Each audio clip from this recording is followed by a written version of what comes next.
So good morning, everybody. And as you just heard, I think you're in for a real treat. So before we go into in depth about the paradox that we're going to be discussing, I thought it'd be really helpful if each of the panelists could introduce themselves and their background and everything else. I'll start.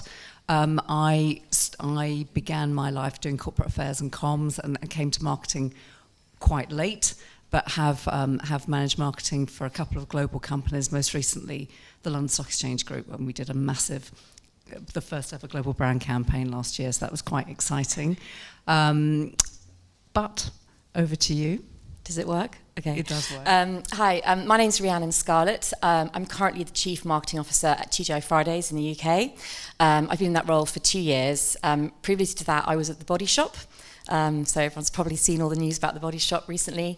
I was marketing director there for 6 years, running the UK brand and marketing strategy.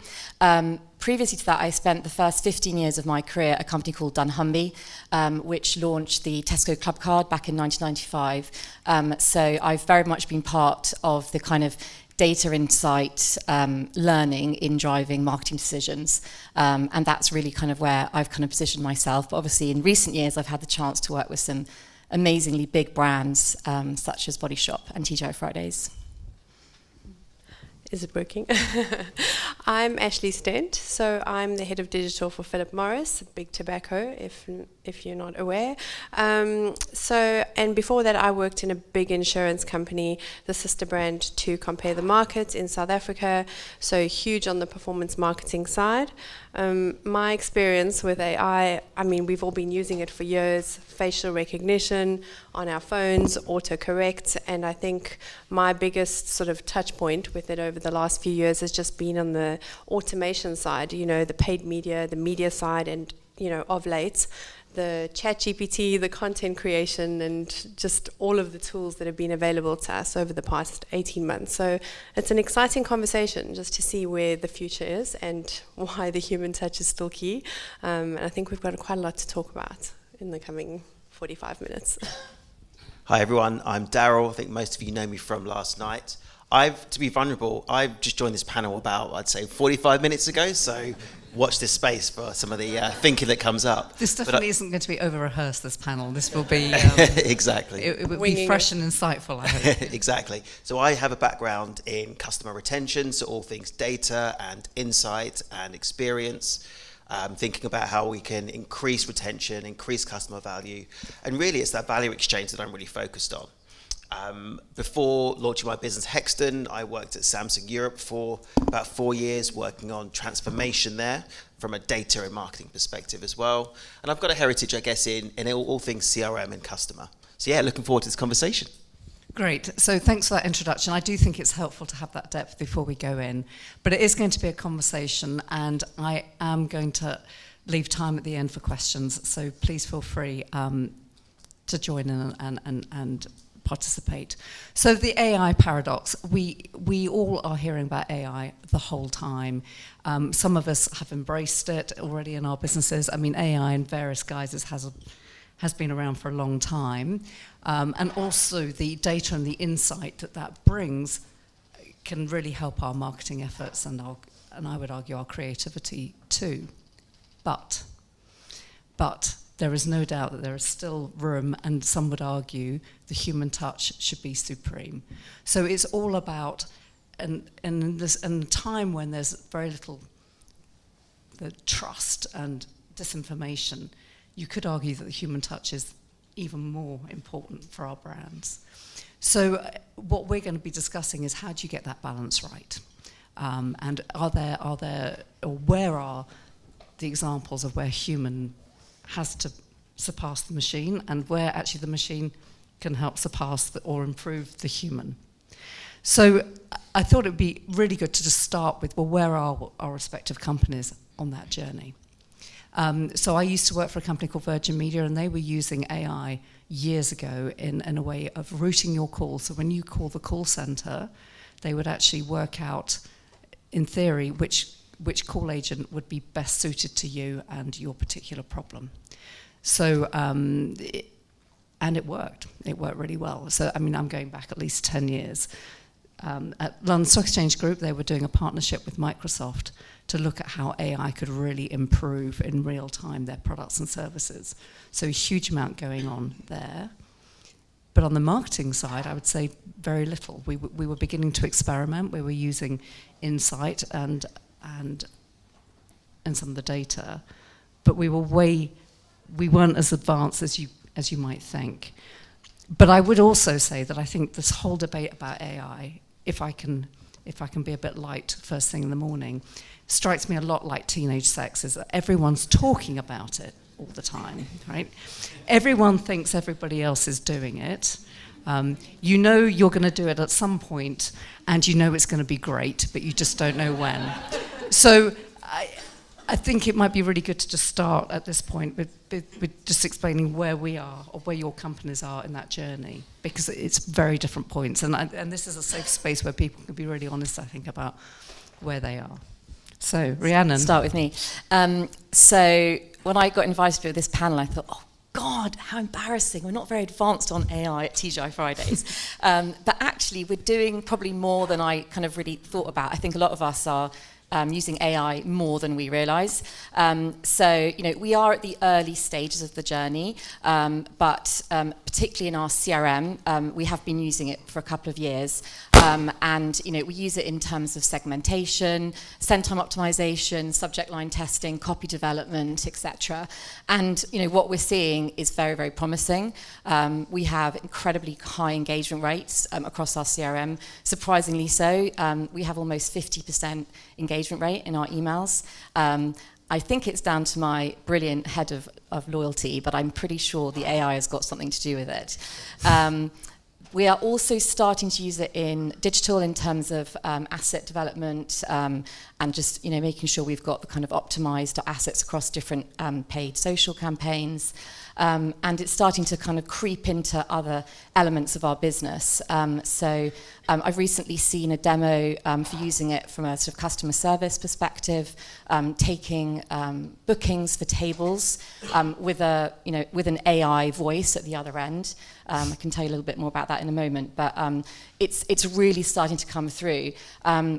I'm really excited about it, and actually part of my strategy is how do we bring it more into our business, and we're looking at things like promotional optimization, how we can use it to allocate the right promotion to the right customer. We're looking at it from a stock management and waste perspective, which if you are in the restaurant business, you lose millions of pounds every year if you don't manage that process accurately. So lots of opportunities, and I'm really interested in bringing it more and more into our business. But as I said, we're very much in the discovery stage. Thanks. So for me, in my current job at Philip Morris, using AI in all the same ways, CRM, optimization, personalization, really trying to make the channels that we have work better for us and getting really good results from that.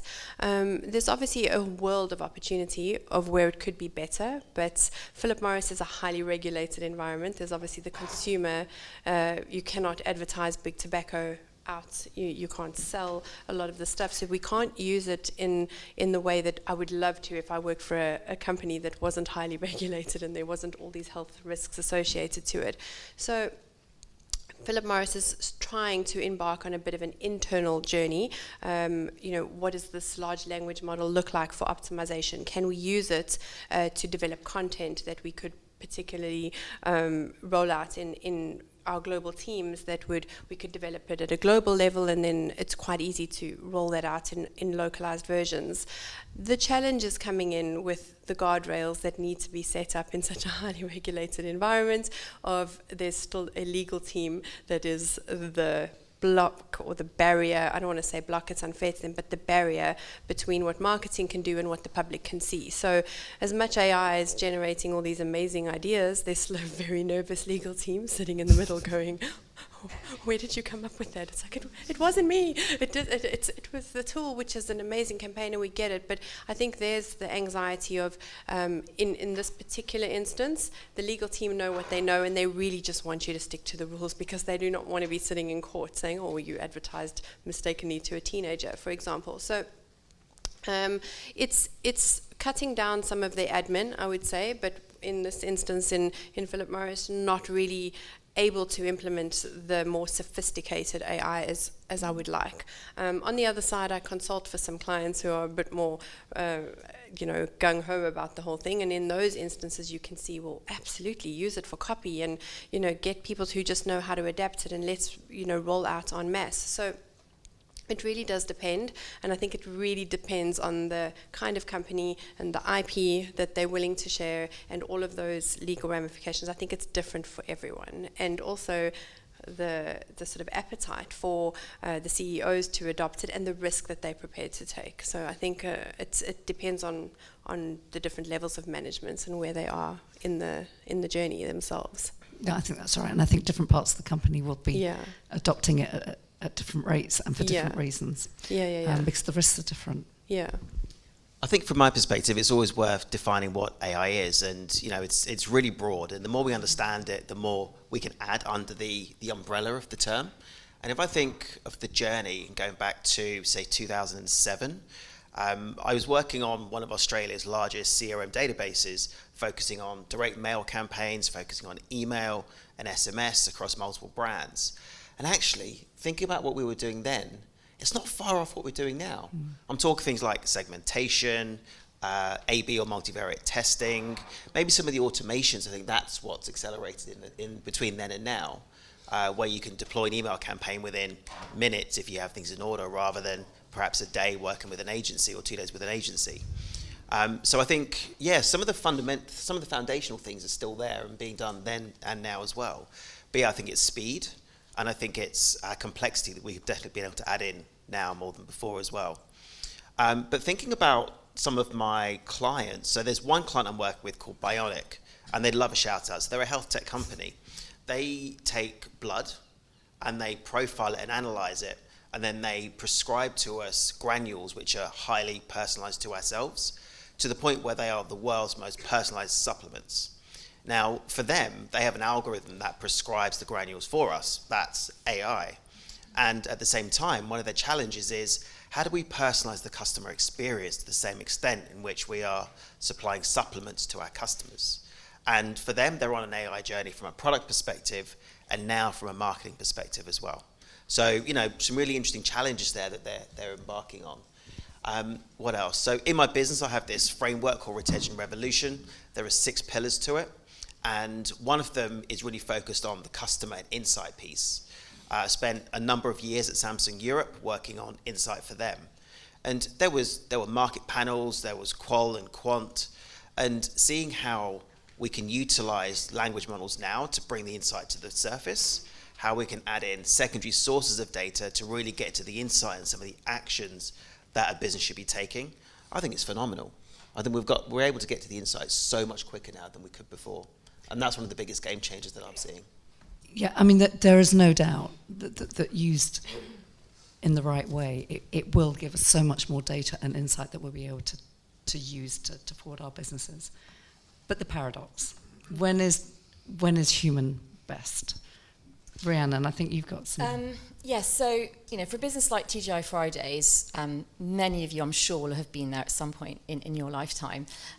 Historically, the experience is absolutely central to our sort of proposition.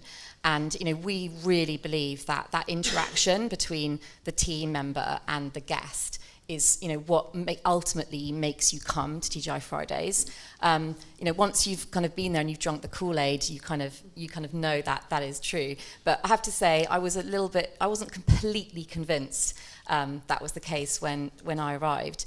But we've actually done some really interesting research that kind of monitored how people react to the behavior of the team member with them during their visit.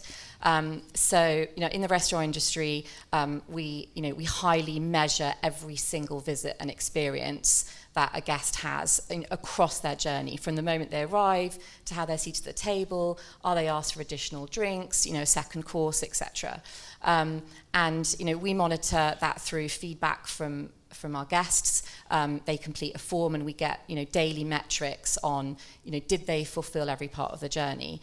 And what we see is actually the level of service that a guest receives absolutely impacts their perception on price, value, quality of the dish. And it's kind of hard to believe, but actually I see it in the data. If you have a good service experience, suddenly you don't mind as much spending over £18 for a main course. Whereas if your experience has been poor, the first thing you'll be saying is actually I had poor value for money. And taking it a step further, the current kind of research that we do is very much based around the function. So, were you greeted when you enter the restaurant? Were you brought to a table quickly? We're now looking at video research where we send in mystery guests that have like a camera on their shirt. And so you actually get to video the kind of experience. And what that does, and there's a kind of a piece of kind of behavioral research that supports it, it actually looks at, rather than the what, it's the how. So rather, did you actually welcome them? Did you welcome them with a smile? When you ordered your food, were they actually interested in you? Did they show an interest in what you were looking for? Were they attentive? Now, these are all highly emotional behaviours that really come down to a human being themselves. And what the research has kind of demonstrated is where a team member delivers on that behaviour and shows emotional intelligence in the interaction, the sort of results in terms of Net Promoter Score increase significantly. So I still do believe, whereas I've said earlier that I think that AI is going to bring huge amounts of benefits to our business and many others, you can't quite replicate that human intelligence that delivers the how rather than the what. And I think for us it's going to be a journey of how we continue to manage both of those. And earlier I made reference to having seen a demonstration of an AI phone conversation to book a table. It was absolutely brilliant. For the first sort of couple of minutes, we didn't realise it was an AI voice that was speaking to the customer as they were booking a table. And what I loved about is that on the demonstration, the man who was booking the table was an older gentleman, and he was incredibly polite. And he was like, "Hello, I would like to book a table at your Cribs restaurant." And the AI voice on the other side was brilliant. I mean, you just thought it was real. And then halfway through the conversation, the gentleman clicked that he was speaking to a computer. And it just suddenly, he stopped and he hesitated, and his next response was robotic. And suddenly the kind of luster and the excitement out of his politeness and engagement just kind of fell really. And then he just sort of continued through in this kind of robotic behaviour. But then what was interesting is then at the end it sort of lifted again, and he sort of got quite excited about the fact that he was talking to a computer. And at the end he went, "And thank you very much." So it was really interesting to observe live, and I think just one of the experiences that we're all going to learn is it's just that interaction between the human intelligence and the machine. But what's your takeaway from that? Is that actually we need to make the computer better so people don't realise it's a computer?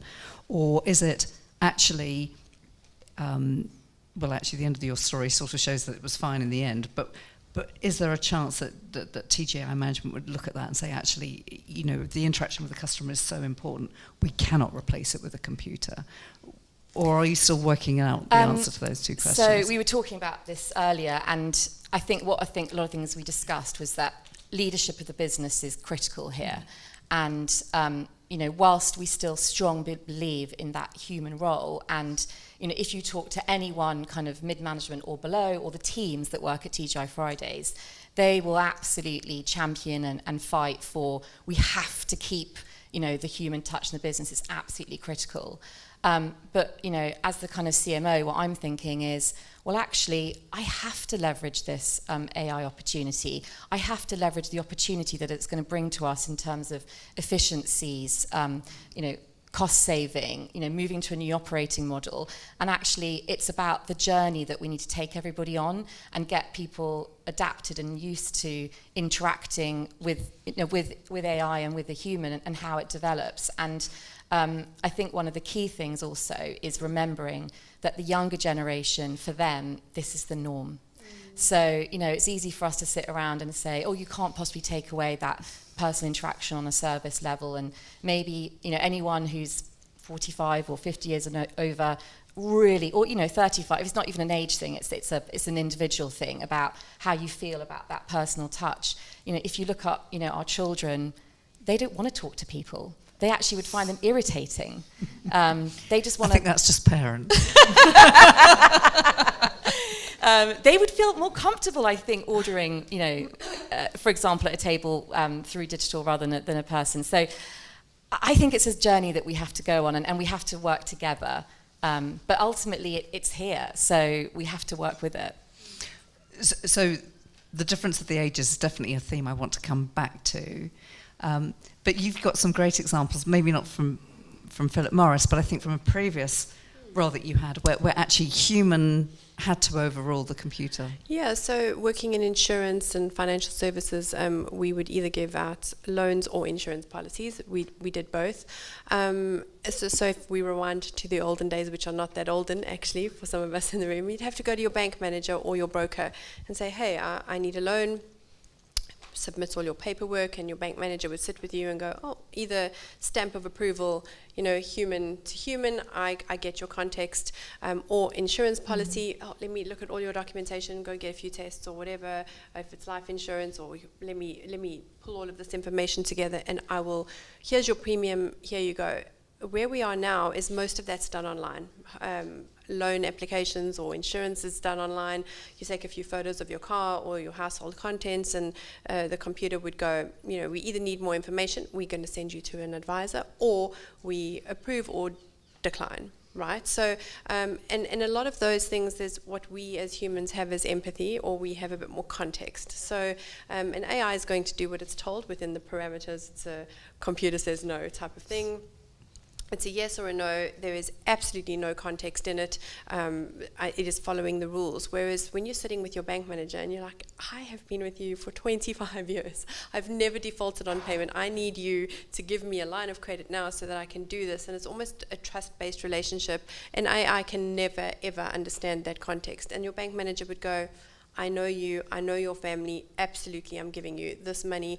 Or the insurer will go, even though all of the way the accident happened according to the rules, we get it, but there's context. So the context is what's missing, and I think that's where the human touch is still key, is almost to override some of those decisions or to incept. So in the insurance company, then, would the computer spit out, if you want, the provisional answer that then a human agent would review? Yeah, so in the UK, I think it's a little bit different. So most of it's done online.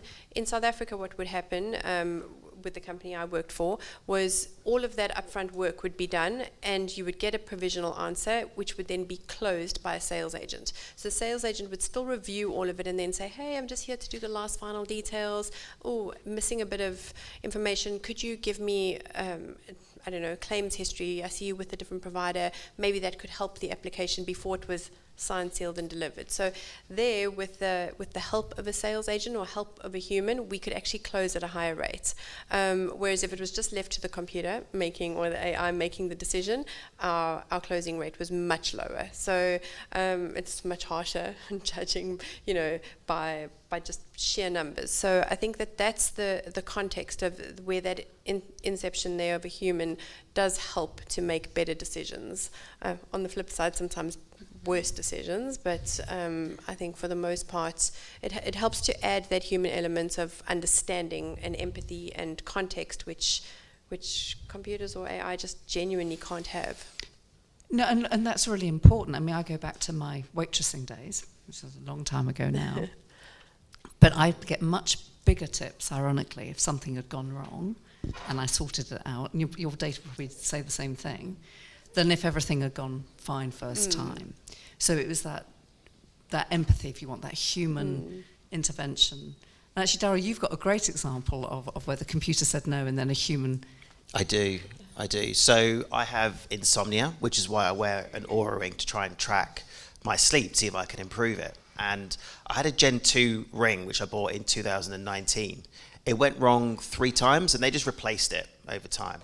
The third time it went wrong, which was about a month ago, I spoke to the chat, and they were like, "You're out of warranty, we can't help you." So I literally said to the chat, "I'm going to throw this ring out, and I'm never going to talk about Oura ever again. I'm never going to recommend you." And that was it, ticket closed. Within 3 days, I got a personal email from one of their agents to say, "We're really sorry about that interaction. Actually, we're going to give you a Gen 3 ring and lifetime subscription to the payment thing." So, that was an example where the machine just could do what it could do based on the rules, and then a human intervened and intercepted, and has now given me a brilliant experience where I love the brand again, and I'm telling all of you about it as well. So, that's just a classic example where the human just has Darryl to wants to add put the that. QR code up so we could all subscribe. I'll give you my referral code. Isn't that a really good example of where the AI just doesn't care if you're not a customer anymore? It just did its job and it closed it off quite efficiently because it was told to do that. And a human is going, "Oh no, retention's really important, and advocacy, we're going to intervene here." And that would have just been a closed case, and you would have moved on, and it just would have carried on. So I think that's where that intervention is really critical. Yeah, I mean, what I like to think about and talk to brands about is think about the preferences that your customers have. We spoke about the younger people who may be our customers versus the older people. Different preferences. Do I want to speak to a chatbot and is that great? Do I want to speak to a person? But then also think about the customer lifetime value of that person as well. And when you start to overlay these kinds of data points, you start to understand where you might want to draw the line in terms of machine versus human. So I want to build on the empathy point, because I think you've all given great examples of where AI can really help us refine processes and refine the customer experience. But actually, for the last mile, if you want the big decisions, you still need human oversight, the human intervention. But I want to talk about empathy within the organisations, I guess, and build a bit on what Louise was saying last night about transformation, because I'm old enough to remember the restructure word too. We see a lot of fear of AI, I think, within our own organisations. And so about the role of empathy in introducing it or embedding it. I don't know if you want to talk about that. So as we were talking earlier about, how we're bringing AI into the organisation, and as I've kind of said, actually from a leadership perspective, we're very supportive. We're excited about the opportunities it's going to bring to us. If you just think about the cost of running a business, TGI Fridays, we have over 3,000 people in the UK working in our restaurants. The minimum wage is going up on the 1st of April. Just think about that bill that's coming through to our business line. So, there are real decision making that we have to think about of how we can simplify our operating model. But there is resistance as you get further down the organisation, and there's fear, in different areas. So, amongst our teams and the operational leads, they fundamentally do not believe that bringing digital into the guest journey is the right thing to do. And I've had quite a few difficult conversations with the kind of regional leads that that run multiple restaurants about what it would look like if we brought in digital ordering, everything through the app. So actually, you can walk in, you've already ordered your food, you sit down, you can reorder on your phone, you pay and you leave, and you've actually barely spoken to somebody. Now, our CFO think that's absolutely brilliant. And you can see the pound, signs flashing in his eyes. So I have a pretty good relationship with him. But, our COO, is not such a big fan. And, all he sees is, the culture, the emotion, also the transition. Because it's not just about where we get in 10 years' time, it's also the process that you have to go through to get them adapting. That's actually the most difficult place to be. In 10 years' time, when it's all completely, automated through AI, that's going to be fine. But actually, I think the biggest fear is this, the next 2-3 years as we try to bring it in, and we have to adapt to the resistance and what that does. So that's very much in the operational side. But in the kind of the sort of office side, where we're looking at bringing AI into some of our systems of how we manage our marketing, we're also meeting resistance from kind of middle management that lead those areas that don't want to change the tools that they've spent 18 months working on. They don't want to have to build in a transition at the same time as doing the day job. They don't want to have to answer to the leadership on delivering, more insight because it's expected of them. Whereas right now they can bring it out and it's kind of, magic. Look at all the great things I can do. So I'm actually currently facing into quite a tricky situation in that situation in particular. So we're trying to bring in, a new tool that will be leveraging, more AI. It's absolutely the right thing to do, but, the middle management are fighting it. And what it's going to require is a human approach for me to manage that situation, as I've got to really get deep and understand where the resistance is coming from and work with the other partners across the business to establish how do we get through this roadblock and how do we really bring to the forefront the clear benefits, both from a kind of financial, operational, but overall kind of quality of the output. And I've got to manage those human behaviours and reactions to the transition. So I think actually in a kind of weird way, human intelligence is going to be critical in the success of implementing AI successfully. And I think that's a really, really important point, because I actually came across in my last role this amazing tool which would rewrite copy depending on your audiences, and I immediately thought, this is amazing. It was transforming. You had to have the original copy. This is not Chat GPT. This was cleverer than that, and an AI overlay. And I got really excited, and I immediately saw how it could be used worldwide and enhance team, and not least actually in an area outside of my area. We had hundreds of people in India sending product updates. The really boring, tedious work that could just be done immediately. And it took me a while to clock that other members of the team weren't quite as excited by this. And I didn't understand why, because I thought this is, enhancing creativity, saving time, saving money. And then it eventually dawned on me, my empathy gene eventually kicked in. My husband does say I have an empathy bypass, but anyway, that actually people were worried about their jobs and their status and their teams.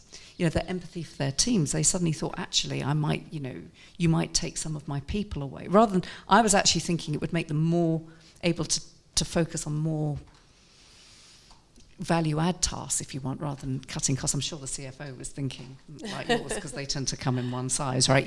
Cutting numbers.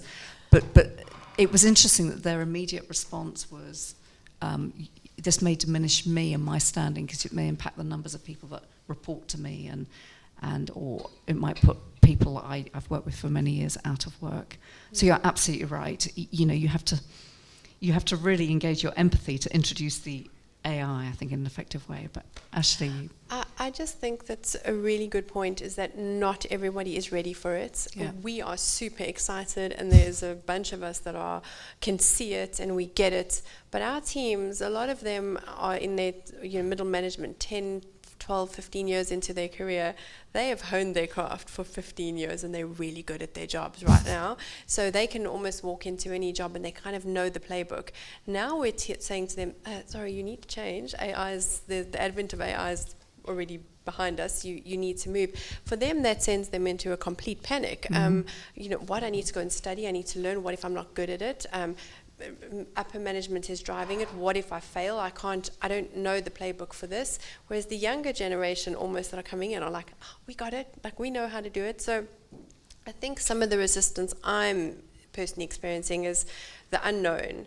And where do they start to learn? Where is chapter 1? And where's the book?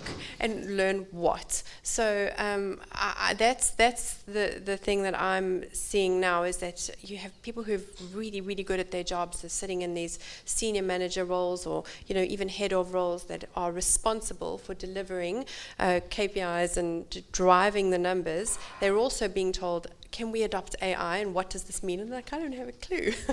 This used to sit with IT, you know.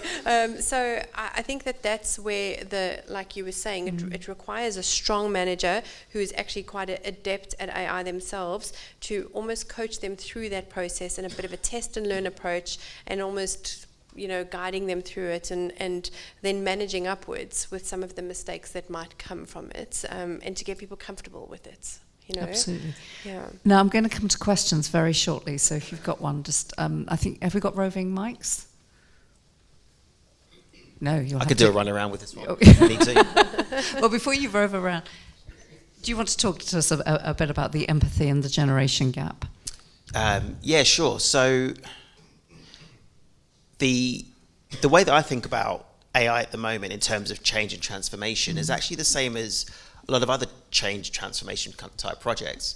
I remember working in businesses many years ago when Excel was a big thing, and there was a big shift, and obviously in Excel, so many reports, so complicated, saved on network drives, saved in Outlook, and essentially there was a migration from Excel into BI platforms. And it's the same thing. We're looking at how do we save time, it's going to change roles, it's going to be a new way of working, and the same kind of challenges came up then as are coming up now.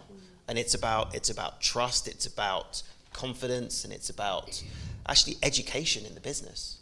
I think those are some of the themes that are coming up in the work that I'm doing, and how I'm talking to clients about taking their businesses from where they are now to being more complex and segmented and personalized in their approach to retention and loyalty as well. Cool. So, any questions from the floor? Aha. I'm coming. Wonderful. Hi, I'm Rishi from HSBC. Just a quick question. You mentioned you guys are using kind of AI in different areas of the journey. Who owns the technical IP when you've used AI, and how does that look like from a legal perspective?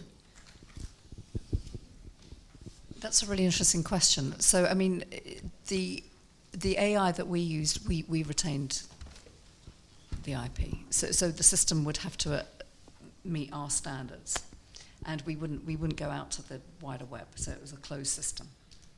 Does that make sense? So, you know, we only used our data, our information.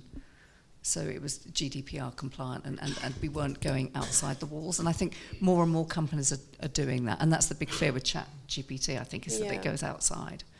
I think what AI? So that's the question I would say is which AI are you talking about? Because there's a lot. But it depends. Are you licensing a product and just using it open? You know, are you just paying a license to use it? So. First-party data in, for example. So at the moment in the States, there's a big case around Judge dismissed the copyright around AI because of Correct. Copyrighted. Yeah. And there's so much from a legal perspective that's worthwhile in our industry of marketing. So I was just really keen to hear how you guys are using it and how you've got around some of the kind of precedents that's currently in the industry. I can tell you we're not using it for that reason at this point in time, but it's not to say we won't. It's unfolding in front of our eyes as we speak. I mean, the speaker last night was giving a good example. I think don't put anything into the model that is absolutely business, you know, IP that can never be shared, or new campaigns coming up. But what it can do is it can help you shape some of the narrative. You know, with some of the paid versions of these tools, they can be guardrailed in so that, you know, it's only licensed to you. But for big banks, big global companies like Philip Morris, or even some of the big insurers, they're not there yet. They're trying to implement some of it internally. It's not really working. Why? Because it's only training itself on its own data. It's not getting new ideas from anywhere. Everybody's nervous about, is our IP going and feeding the model and helping other people get better? So there isn't really a clear answer yet. I think it's unfolding as we speak. I think where we should all be as marketers or people within this profession is watching it very closely. You know, a few weeks ago, I actually put something on my LinkedIn, and I was like, do not implement AI for AI's sake. We already use AI. We all do it. We've got ECRM, we're using it, our data science teams are using it. Just make sure you're making the right decision for the company. We don't have the answer yet. We don't know, and we are unsure. I mean, how do we know that they're not using our data? They probably are. It's anonymized, but they're probably using it to make the models better. I think it's about watch and learn for a little bit, implement slowly, test and learn in a small group, make sure that it's the right decision. You won't know if I wouldn't do it. If it was me, I would say, I'm watching for a little bit, get a few use cases on the side, let's see where it goes, and make sure it's the right decision for the business. And keep legal close as friends. Absolutely. Yeah. Best allies. Yeah. But I think a lot of people are doing that, and I think, and the more regulated the industry, the more careful people are being. Absolutely, and we should be. Yeah. And we should be. Yeah. But that doesn't mean that there are certain parts of the business that will be able to adopt it, and quite deep. Marketing, in particular, you've got to be really careful. Yeah. I mean, for example, in your, you can't advertise, you can't talk about tobacco or vapes exactly. even, right? Yeah. You've got to be really careful. But like in the case of HSBC, I mean, there's so much data that I would go, what is it to create a new campaign and some copy? Cool. I think you could probably very safely use AI for some of the ideation of that. But if you're going to be uploading your retention rates and forward projecting models and that, I would almost pull back from that, because that is such IP that only your bank would know. I would be nervous of that. There's still teams of people that are very smart that can use internal resources for that. So that's just my feeling on it. Cool. We have one last question. Sorry, I know we're quite close to time, or we're at time. But. Yeah, I mean, first up, the copyright thing. It varies by country hugely as well. In the UK, if it's produced entirely by computer, which at the moment generative AI is considered that, you do not have copyright. If you go to China or Japan, you do have copyright. So it's really wobbly. And the reason I know this, I actually teach generative AI, and they've asked me, this is CityLit, they've asked me to create an AI in marketing class. And from your point of view, what would it be that you would love your team to learn if you were representing a class like that? How and when to use it. And how to use it within the realms of brand guidelines. And the whole idea, is it my idea? Is it not my idea? And what would it take to make it our idea? So is it taking that idea, putting it through our internal agency to shape it a little bit more? I don't know the grey area there. So I'd be super interested in that. Thank you. Mm-hmm. And from my point of view, I'd want people to understand that it's a liberator and will help creativity as opposed to a job destroyer.